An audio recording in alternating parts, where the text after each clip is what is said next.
వేసవి సెలవులు కావడంతో తిరుమల శ్రీవారి క్షేత్రంలో భక్తుల రద్దీ కొనసాగుతోంది. ప్రస్తుతం 10 కంపార్ట్మెంట్లలో భక్తులు స్వామివారి దర్శనం కోసం వేచి ఉన్నారు.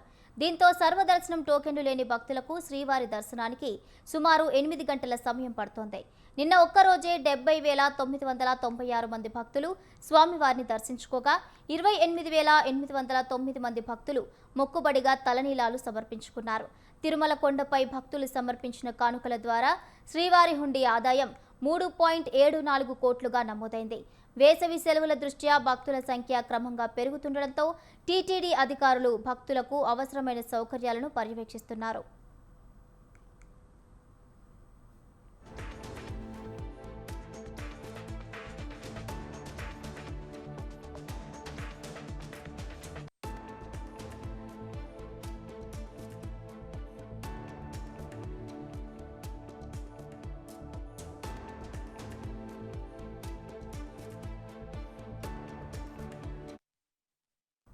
వేసవి సెలవులు కావడంతో తిరుమల శ్రీవారి క్షేత్రంలో భక్తుల రద్దీ కొనసాగుతోంది.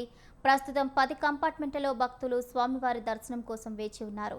దీంతో సర్వదర్శనం టోకెన్లు లేని భక్తులకు శ్రీవారి దర్శనానికి సుమారు 8 గంటల సమయం పడుతోంది.